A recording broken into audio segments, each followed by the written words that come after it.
Hey everybody, hope you guys are all healthy and safe. So I have another unboxing today. This is the Doogie S88. This is one of those rugged phones out of Shenzhen, but this one is supposedly a little bit different because it has a light that makes it look like Iron Man's face armor. I don't know, I haven't checked this out yet.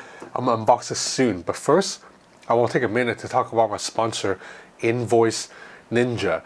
So they are basically a software for the computer or for your smartphone that helps you keep track of your invoices really easily. Invoices are very important for freelancers like me. Like, I'm a freelance journalist, so I write for various different publications and do copywriting jobs, but I'm not employed by them full time, so I'm not on their payroll. So that means every time I want to get paid, I have to send an invoice. And back then, sending an invoice used to be really annoying. I have to open a Word document or Excel sheet, type in all my information, send over email, and then I have to mark it down somewhere that I sent this on this day, and I have to keep track of when they pay me. With the Invoice Ninja app for iPhones, Android, or on a desktop software, all I have to do is input my information one time. It will have all my banking information, my address, my name, and all that, and it'll basically fill that out onto new invoices every single time, and it'll keep track of when I send the invoice, when the payment is supposed to come through. It'll remind the other side to pay me. It'll also organize all your invoices, so if you want to do a recurring billing for a regular customer, it will help you do that too. Increasingly, more and more people are going to start their own business or go into freelancing because the coronavirus is going to wreck the economy for full-time workers. So I think keeping on top of your invoices are very important. I suggest you check it out yourself. Go to invoiceninja.com, check out the site, or you can download the Invoice Ninja app from the Google Play Store or Apple's App Store. Anyway, let's get on to the unboxing. So the packages look like this. So you have a charging brick right here. This is a handle to loop onto the phone so I guess you don't drop it, but this is already a rugged phone, so why do you need to prevent it to drop? You have a USB-C cable right here and a dongle. This is a USB-C to a 3.5mm headphone jack dongle. Here's a phone, and then here is probably some papers. There's this, I'm pretty sure you use this to open up the SIM tray, like you have to dig into it. And a screen protector. Okay, so there are some words here, so let's see what they are. So you have a receiver right here, front camera right here, indicator light, so a notification light, volume rockers right here, power key, side mounted fingerprint scanner. Right here is a SIM card slot that also supports TF card expansion. You have a custom key that you can probably customize to launch specific apps. And you have an SOS key right here. So if you're lost, stranded somewhere, you can press this key to immediately call emergency services. Pretty standard fare for a rugged phone. Okay, so this is that supposedly Iron Man light on the back. Let's see if I can turn this on right now. Oh, it's a sticker.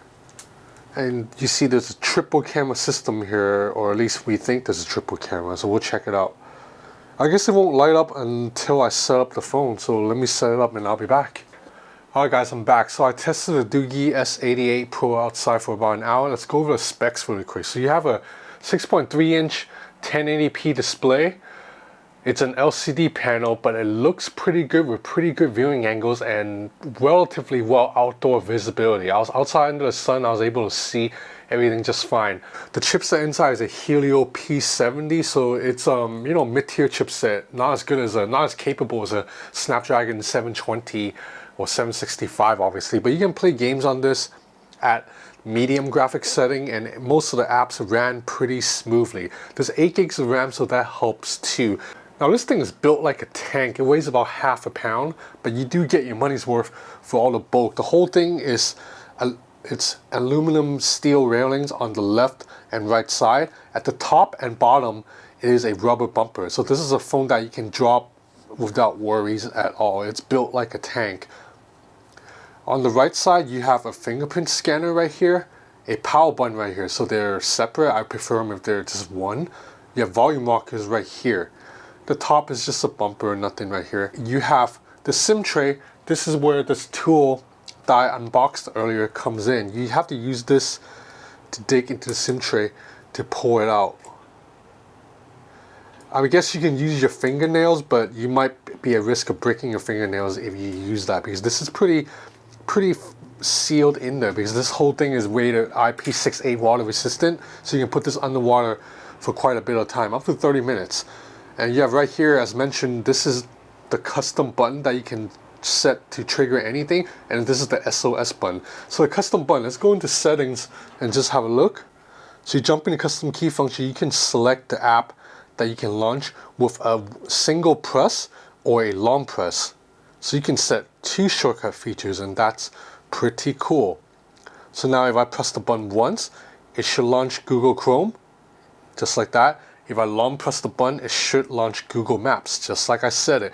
I think that's very useful. I wish more phones would give us a custom button just to launch something right away. Because in Hong Kong, you know, everybody in Hong Kong uses WhatsApp, so I open WhatsApp maybe like 80 times a day. It would be great if I can have a button that I press once, it immediately opens WhatsApp. Or maybe if I long press, it can go into a specific person that I always message. Now down at the bottom is a USB-C port, and it is covered by that flap because this is completely watered sealed. Now the software here is pretty clean. It's Android 10, but it's like a skeleton version. There is no app tray. And weirdly, when you swipe up from the bottom of the screen, it immediately goes into app overview. This is an action that, you know, in just about every other phone right now, you have to trigger by swipe up and hold, which you can still do here. Swipe up and hold to bring the app overview, but then it's also weird that you can also go into app overview by just doing this. And I find that, you know, I'm accustomed to swiping up on my phone a lot to go into the app tray, so I've been accidentally triggering app overview multiple times already when I'm not trying to. Now around the back is a triple camera setup. The main camera is a 20 megapixel shooter, and then the secondary lens is an 8 megapixel wide angle camera. There's also a third camera here that, to be honest, I don't know what the hell it does. I think Doogie advertises that it's a portrait lens, but I can tell you it doesn't really work because the bokeh mode in the camera app, it's terrible. Like the bokeh effects just don't look that good. Surprisingly, standard images look okay if you have good lighting conditions, but if you're shooting in challenging conditions, like I purposely pointed at the sky, it completely blew out the clouds in the sky because the software probably isn't smart enough to process dynamic range and properly balance the shot for me. The wide angle camera does work as advertised, although you lose a lot of details, and there's a slight lag. Whenever you switch to a wide angle lens, you have to wait like half a second. Now, as is the case with all these rugged phones, there's a tool bag right here. It's basically useful for people who go camping a lot. Like if you go on like a 4-day camping trip, these things will come into handy like a compass. So you can find your direction without internet connection. You have a sound meter, I guess, to measure decibels, how loud the environment is. So this is pretty cool. And finally, you have a warning. I believe this is to, yeah. So this could come in handy again if you're hiking alone and, I don't know, you see a couple of people who are trying to rob you, or like a bear is trying to chase after you. Then maybe you can turn this on, so then you can draw attention to your location, so hopefully your friends or somebody nearby can come save you from being robbed or being eaten alive by a bear. There's also 2 more features right here. One of these is a screen. So once you tap on it, it flashes a screen like this. So again, if you're in a really dark forest, maybe this can draw attention somewhere. And also a flashlight. And that's the gist of these rugged phones. They are waterproof, they are relatively temperature proof, and they're also shock proof. So you can drop this probably many times and it'll last a little bit longer than an iPhone.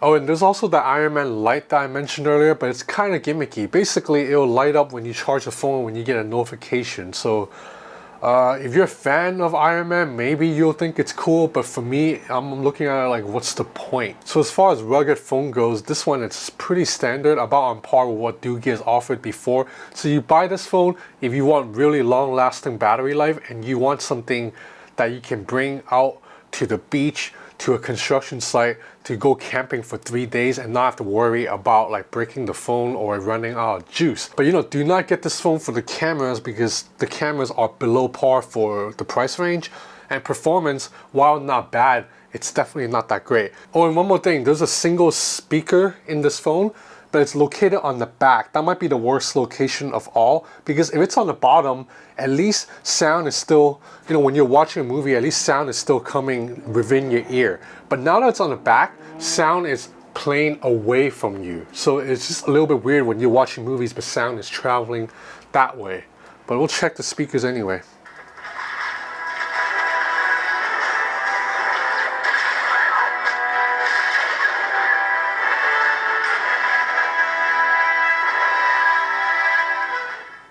Okay, so that's about it for this first look at the Doogie S88 Pro. If you're interested in more content like this, please subscribe to my channel. I would like to thank my sponsor, Invoice Ninja, again. If you're a freelancer or a small business owner, you might want to check out invoiceninja.com. Just go have a look, check out the app. You'll see that it really simplifies your whole workflow in terms of organizing invoices, keeping tabs of payment, and also keeping track of your expenses. It is your invoicing simplified. So anyway, that's it for now. Thanks for watching.